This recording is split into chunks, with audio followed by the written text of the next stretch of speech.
Welcome to Lesson 2, Attaching Zippers. In this lesson, guys, you are going to learn how to complete a zipper attachment in a very professional look. Again, this is something that you're going to use for sweatshirts a lot. You can use it for most projects that include zippers, like zipper pouches, totes, things like that. We're also going to be talking about pitfalls to watch out for as you sew on a zipper and how to navigate them. Sometimes people get really frustrated over putting on zippers. Zippers are actually not that hard of a thing to attach, but there are a couple pitfalls that will cause things that you're just like, why did it do this? So I'm going to try to help you through that by showing you some pitfalls to watch out for and how to get around them.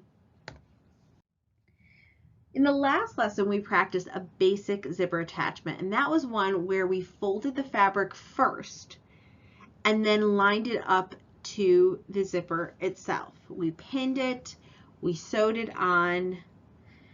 This is what I would refer to as a basic zipper attachment. Now, in this example, we just folded the scrap fabric to attach it, but sometimes this kind of attachment is used when you have a pre-existing seam that you need to attach the zipper into. Let's just imagine for a minute that there is a seam continuing on where the edge of that fabric is that we pinned that keeps going down the rest of the piece. So in this way, you would have the folded edge that you have is actually the seam allowance being folded under your project. Okay, so this is a type of attachment that you will use. I think that you're going to like the type of attachment that I show you in this lesson a little bit better for most projects, but don't disregard this first one because you will actually use it in projects.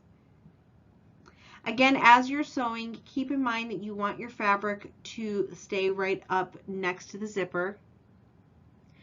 Try to get it pinned the way you want it before you start. That was another big thing that we talked about last lesson. And then also be making sure that you move that zipper tab out of the way so that the zipper tab should never be next to your presser foot as you sew. You should always be able to move it beyond, either in front of your presser foot or after your presser foot. So now that we've looked at a review of how to attach that zipper in this way, this basic zipper attachment, let's look at some other types of zipper attachments.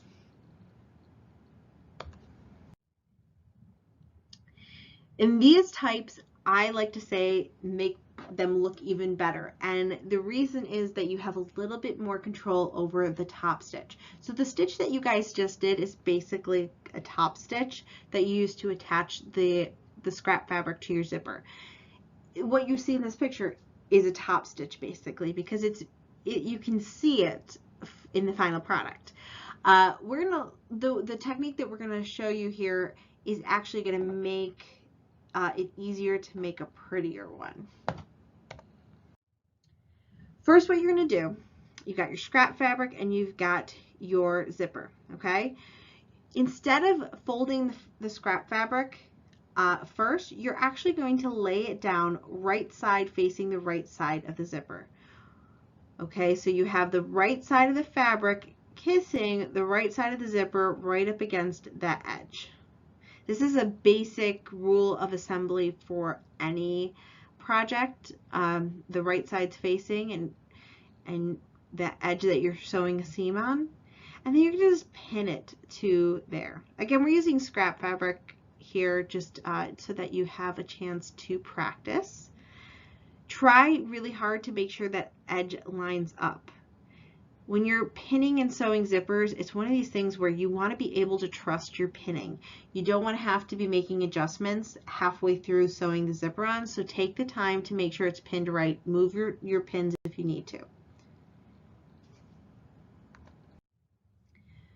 When you put your fabric into your sewing machine to actually sew this, be very mindful of your guides And that means a lot of times when we're trying to line up your presser foot to the edge of your zipper teeth, you can't really see the zipper teeth in this way. So you need to find some other guide on either your throat plate or your presser foot itself to kind of keep an eye on as you sew. All right, so in this case, I'm using a point on my presser foot as a guide for where I want to sew. And this first stitch shouldn't be right up against your presser feet. You also want to be, I'm sorry, right up against your teeth, your zipper teeth. You also want to make sure that your fingers do not go in this space, because there is no presser foot edge there really to warn you against getting your fingers sewn upon. Not trying to scare anybody, but this has happened to me before and with this foot. So just very good safety is to always keep your fingers out of there. And again, we're moving that tab out of our way as we sew so that we don't ever sew next to it. And you might be asking yourself, well, what's going to happen if I sew next to it? Well, instead of having a nice straight stitch, you are going to have a nice curved stitch right where that that tab was. So just trust me on this. Trust Amber. Okay, once you have that stitch done, you fold back your fabric and you create your pretty fold. Now you can fold the fabric at this point halfway through the zipper teeth if you want to keep the zipper teeth covered, or you can just fold it right next to the zipper teeth. For this practice round, we're just going to fold it right next to the zipper teeth like we did in the first basic attachment of the zipper. Again, remember, if your tab is in the way, move it out of the way. We don't want to be pinning or sewing next to the tab. It just makes your stitches wonky. Take your time getting this pinned. If you need to pause the video, if you're following along, which I highly encourage, just take your time getting it all pinned onto there so that you can trust your pinning. And then the rest is basically what we did with the first attachment, which was the basic zipper attachment. Look familiar, guys? But now you don't have to worry as much about your fabric moving on you as you sew. Not only that, it's a much more secure attachment of your zipper. So you're going to just go ahead and sew right alongside the zipper teeth, keeping that presser foot right along the side of the zipper teeth. That's your guide. If you look at the inch or two in front of your presser foot as you sew, it does make it easier to sew that nice straight line. So I do encourage that, because you can't really make any adjustments once the fabric's already under the presser foot. You can only make the adjustments before it hits there.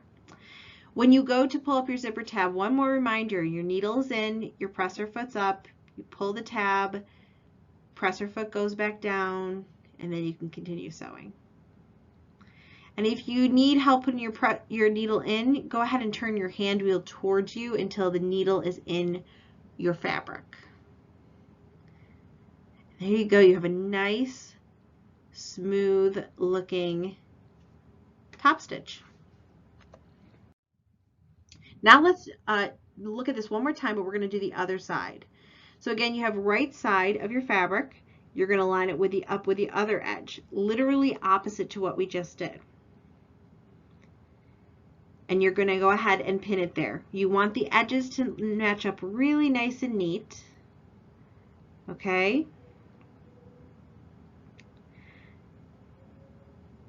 And if you need to repin to do that, that is fine.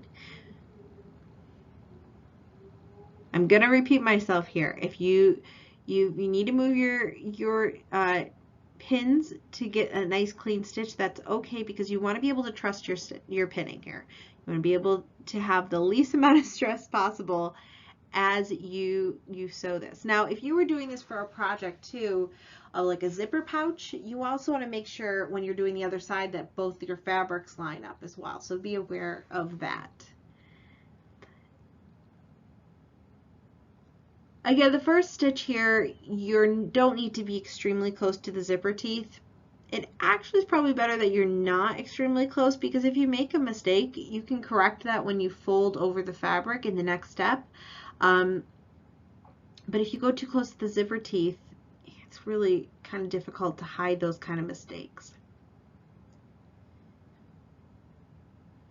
The hardest part about this particular type of attachment is keeping an eye on where those zipper teeth are in relation to your presser foot. That's why I suggested you find a guide either on your presser foot or on your throat plate to keep the right edge of the fabric by for this first stitch.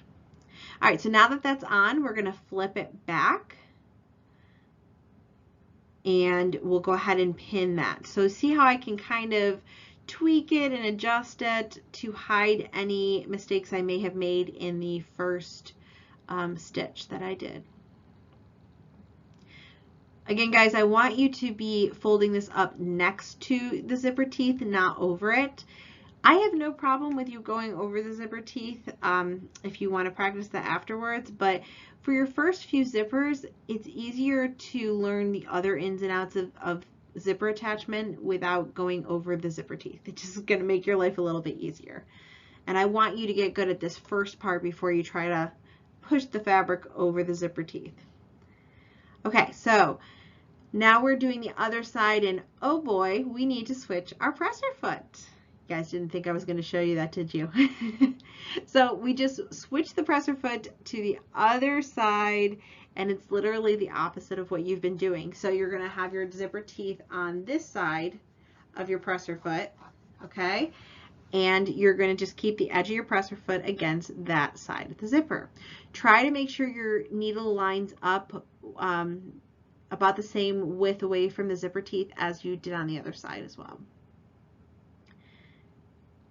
And of course, like with any project, we are locking our stitch. You guys are going to take extra care to make sure that you don't sew over your fingers, right?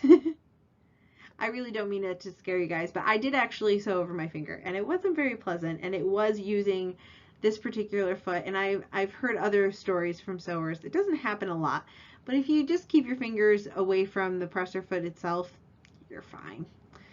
All right, we lock our stitch at the beginning and the end, pull it out, and now we have a completed zipper. So you could do the same exact thing and then sew the piece on the right to the piece on the left, and you would have a zipper pouch. How cool is that?